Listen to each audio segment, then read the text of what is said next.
এতিয়া প্ৰথম ৰাউণ্ড খোলাৰ পাছত যিটো আপোনালোকৰ মুখত গম পাইছে, মই ভিতৰলৈ এতিয়া যোৱা নাই, গম পাব যে যিটো লিড হৈ আছে এই লিডৰ ট্ৰেণ্ডটো এনেকৈ ধৰণে থাকিব। কাৰণ 17টা ৰাউণ্ড হ'ব, 17টা ৰাউণ্ডৰ লিডৰ পাছত আমি গোটেই কথাখিনি ভালকৈ গম পাম। কিন্তু এটা কথা ঠিক আছে যে এইটো ট্ৰেণ্ডত থাকিলে 17টা ৰাউণ্ডত যিটো হয় সেইটো নিশ্চয় আমাৰ কাৰণে এটা ভাল ফলাফল হ'ব বুলি মই ভাবিছোঁ।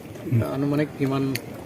মইতো আপোনাক কৈ আছোঁ যে আমাৰ গোটেই ট্ৰেণ্ডটোত যেতিয়া আহিব তেতিয়া মই 95ৰ পৰা 1,02,000 ভোটত মই জয়লাভ কৰিম। ডিব্ৰুগড় জিলাত কি হ'ব? বাকী ডিব্ৰুগড় জিলাত চব গোটেইকেইটা চিট হ'ব, কিন্তু ভোটৰ মাৰ্জিনটো জিকাৰ মাৰ্জিনটো অলপ ইফাল সিফাল হ'ব, কিন্তু আমি গোটেইকেইটা চিটেই জিকিম, এইটো একদম স্পষ্ট। খোৱাং আৰু দুলীয়াজানটো জয়লাভ কৰিম। খোৱাঙত মই আপোনাক কৈছোঁ 8,000 ভোটত আমি জয়লাভ কৰিম। যিকোনো খবৰৰ বাবে যোগাযোগ কৰক আমাৰ এই নম্বৰত 9181 307 221।